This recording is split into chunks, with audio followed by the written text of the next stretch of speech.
Welcome to EPG Pathshala. The topic for today's discussion is institutional mechanism, that is United Nations Environment Programme, Global Environment Facility, and other institutions which have been established for promotion and protection of environment at the international level. International community has always been alive to environmental concerns and environmental problems, and therefore many instruments have been created, many treaties and bilateral agreements have been entered into to promote and protect the environment.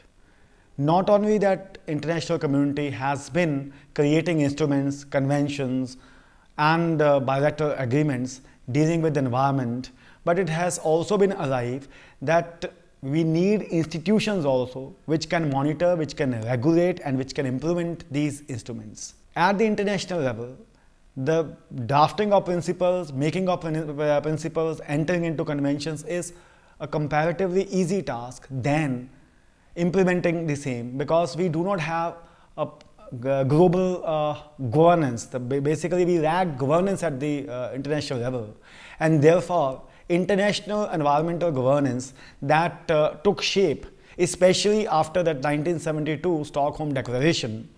When we say international environmental governance, it consists of policy measures, it consists of action plan, it consists of financial mechanism and other implementation mechanism which is adopted and created for implementing the international decisions, that is for implementing the conventions and other treaties which are entered at the international level.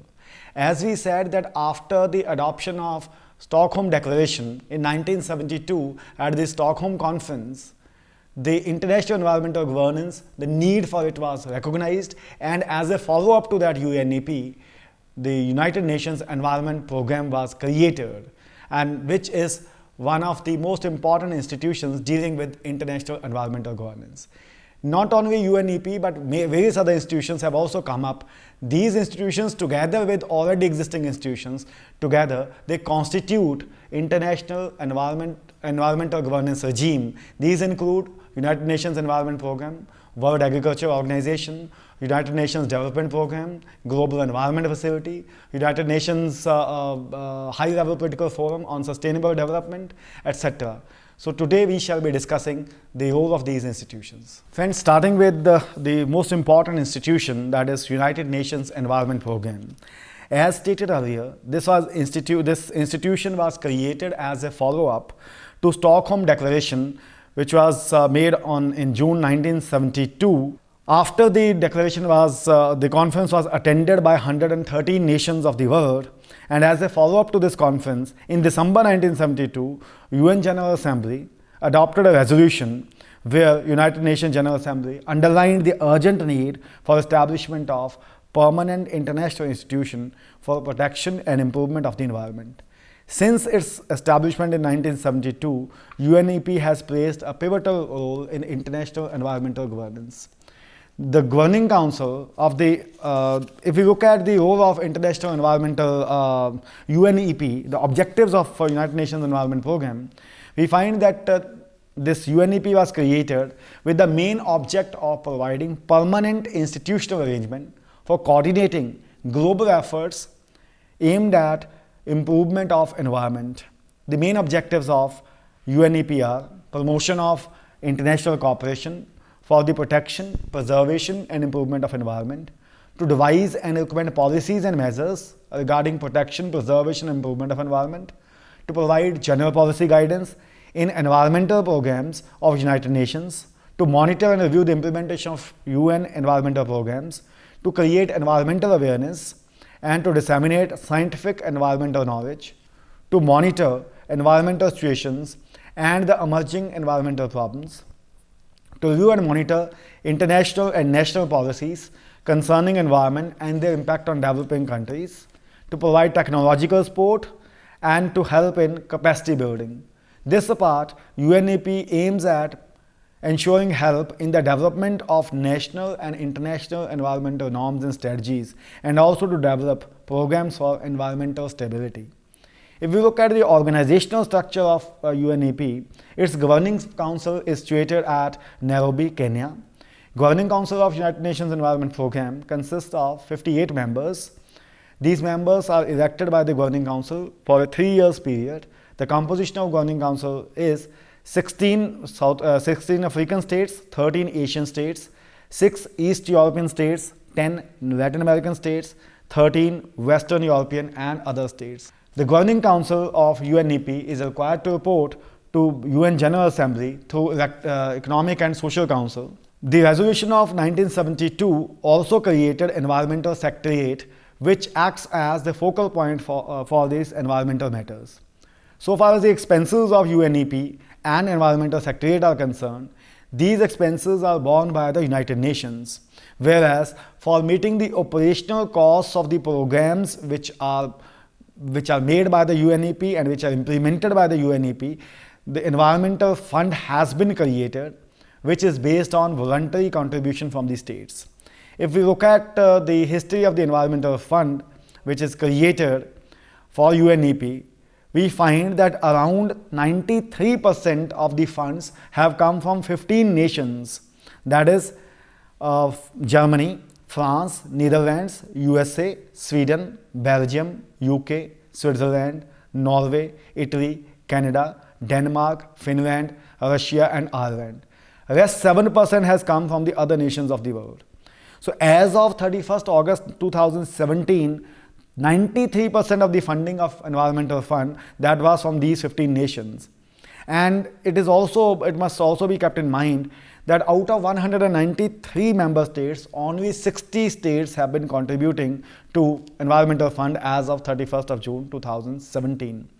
And if we further analyze the constitution of the fund, we find that the funding has declined in the recent years.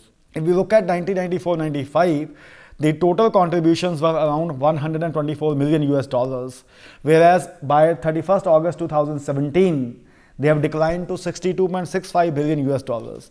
Therefore, there is weakening of the Environmental Fund, which is detrimental regarding the efforts of UNEP to preserve, protect and sustain the environment. If we look at the role which UNEP plays in international environmental governance, we find this is a pivotal institution which plays a very important role in developing various multilateral environmental agreements like Convention on Migratory Species of Wild Animals 1979, Vienna Convention 1985 and the Montreal Protocol on Substances that Deplete the Ozone Layer, Basel Convention 1989, Convention on Biological Diversity 1992, and it has also played a very important role in development of United Nations Framework Convention on Climate Change. It must also be remembered that World Commission on Environment and Development, which is known as Brundtland Commission, which submitted its report Our Common Future, proposing sustainable development strategy to cope up with environmental issues, also owes its origin to the recommendations of UNEP Governing Council. If we look at the focus areas of UNEP, these include environmental governance, climate change, ecosystem management, disasters and conflicts, chemicals and waste, and resource efficiency. Efforts of UNEP are laudable so far as the formation of Global Ministerial Environmental Forum, which is a larger platform. If we look at the Governing Council of the UNEP, we said that it consists of a few members, 58 Governing Council members, whereas Global Ministerial Environmental Forum is a bigger platform where all the member states, they are represented. The first meeting of GMEPEF was held in Malmö, Sweden in 2000. Malmö Declaration provided an impetus to involvement of various states in international environmental governance, and this led to a universal session of GMEF, which was held in 2013 in Nairobi. UNEP has also launched Montevideo Program, which is a 10-year program regarding development and review of environmental laws. The aim of these programs is to guide the enactment of legal framework based on scientific knowledge. It was first adopted in 1982, which was developed by a group of senior officials and experts in environmental laws with the aim of developing norms and guidelines in international environmental governance.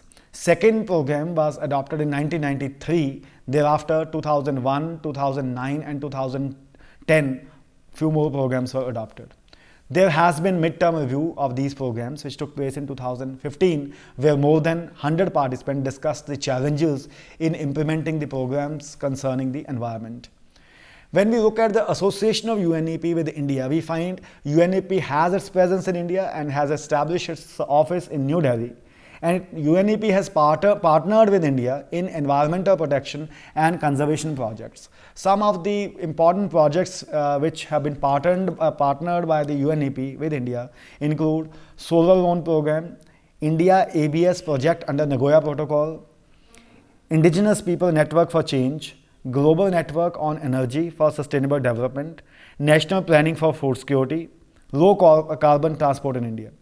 India has always shared very good relations with the world institutions in general and environmental institutions in particular.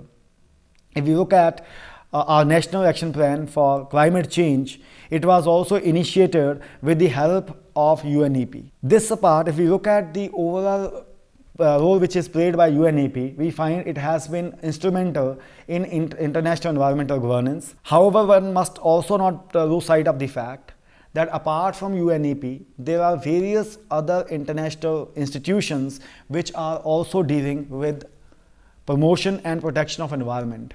So multiplicity of these institutions can sometimes lead to confusion, and therefore it may undermine the roles played by UNEP.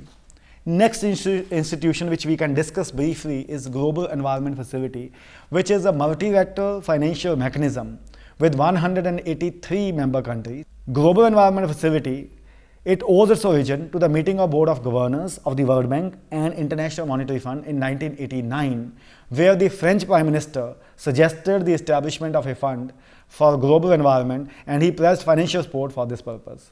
The proposal received support from the Germany also, and accordingly Global Environment Facility was created with head office at Washington DC, and it is managed by the World Bank. Global Environment Facility, as we stated, has got 183 members, and the General Assembly of GEF meets on periodical basis after 3 to 4 years.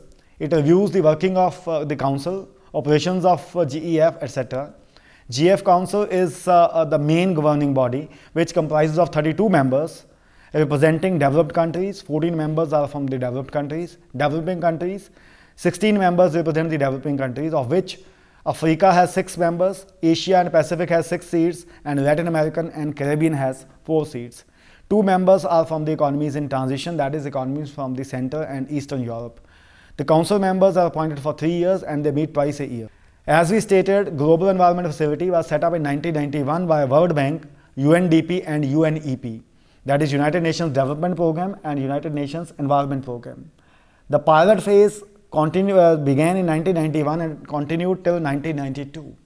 In the initial stage, it was thought that Global Environment Facility was only a temporary institution and it will soon fade away. However, after the pilot phase, negotiations began for restructuring of Global Environment Facility, and they were concluded in Geneva in March 1994, and we find that Global Environment Facility, after restructuring, has become a stronger body, and it was finally the restructuring instrument came into force on 7 July 1994. Since then, it has been amended on various occasions. If we look at Global Environment Facility, it is serving as a financial mechanism for implementation of various conventions, UN conventions, like UN Convention on Framework Convention on Climate Change, Convention on Biological Diversity, Convention on persistent organic pollutants, UN Convention to Combat Desertification, and Minamata Convention on Mercury. This apart, Global Environment Facility also supports implementation of Montreal Protocol on substances that deplete the ozone layer in various countries, especially the countries with economies in transition, that is Central and Eastern European countries. Global Environment Facility also supports various other global and regional multilateral agreements regarding international waters, like Global Ship Ballast Water Treaty, UN Law of the Sea Treaty, the Marpol Treaty, etc. As we see, Global Environment Facility is administered by UNEP, World Bank and UNDP. Therefore, UNEP is not only administering it, but is also one of the implementation agency of the projects which are funded by Global Environment Facility. It must also always be remembered that Global Environment Facility brings together member states, NGOs, private sector, and other stakeholders in achieving its objectives. Therefore, it has got a larger canvas and is an important institution in international environmental governance. Global Environment Facility has supported the creation of more than 3,300 protected areas covering 860 hectares and conservation-friendly management for more than 350 million hectares. 790 projects for mitigating climate change have been financed and funded by this Global Environment Facility, leading to a reduction of greenhouse gases of 2.7 billion tons. That shows the importance of Global Environment Facility as an instrumentality for implementation of environmental programs. If we look at the relationship of India with Global Environment Facility, we find India is playing the dual role. India is both a donor country as well as a recipient country. In 2017, India entered into grant agreements with Global Environment Facility of $24.64 million for ecosystem service improvement project for 5 years. The project is to be implemented by Ministry of Environment, Forest and Climate Change in Chhattisgarh, Madhya Pradesh under National Mission for Green India. India has a permanent constituency in Global Environment Facility with Bangladesh, Sri Lanka, Nepal, Bhutan and Maldives. And where various projects by Global Environment Facility has been financed in India. Over more than 25 years of its existence, Global Environment Facility has become a very important implementation agency for the environmental projects. It has served as a link between various conventions dealing with protection of global environment, and therefore it has become a primary financial mechanism for global environment. Next institution which we are going to discuss is Commission on Sustainable Development, which has been replaced now by High-Level Political Forum on Sustainable Development in 2013. So far as Commission on Sustainable Development is concerned, it was established in 1992, that is the famous Earth Summit, which was held at Rio de Janeiro. It is a functional mechanism of the United Nations Social and Economic Council, and it had 53 member states. The main aim of Commission on Sustainable Development was to monitor the progress of implementation of Agenda 21. Agenda 21 was adopted by Earth Summit, that is the Rio de Janeiro Summit of 1992, and Commission of Sustainable Development was basically established to monitor the implementation and the progress made in the implementation of Agenda 21. Therefore, the primary function of this commission was to make an assessment of the progress made regarding the implementation of Agenda 21 at the international level, and also to enter into partnership with the governments and major groups like women, youth, NGOs, workers, indigenous people, local governments, industry, trade, etc. for the achievement of SDG, that is Sustainable Development Goals. If we look at this commission, as we said, in 2012, Rio Plus 20 conference, which was held in Rio de Janeiro, replaced this Commission on Sustainable Development with High-Level Political Forum on Sustainable Development. This High-Level Political Forum on Sustainable Development meets annually, and it met for the first time in 2013. It is a wider platform again. The heads of the state are required to meet once in every 4 years under the banner of General Assembly. It is a leading institution of the UN on Sustainable Development, who has been mandated to play a key role in reviewing the progress made, and in particular to review the Sustainable Development Goals and 2030 Agenda for Sustainable Development. All the member states of the UN and the specialized agencies of the UN are members of High-Level Political Forum. The main objectives of High-Level Political Forum are to have a platform for discussion and dialogue for achieving the goal of sustainable development, and for taking stock of the progress made in this direction, and also to prepare a response to emerging challenges to sustainable development. The political forum is required to encourage participation of UN agencies, funds, multilateral financial and trade institutions and programs. It also aims at providing political leadership and wide-scale consultations for making recommendations for sustainable development. As the name itself indicates, the institution has been created to promote sustainable development, and therefore it also seeks to ensure the coordination, cooperation and coherence among various UN bodies dealing with sustainable development. And therefore, we find that high-level political forum is a much wider platform than its predecessor, that is the Commission on Sustainable Development.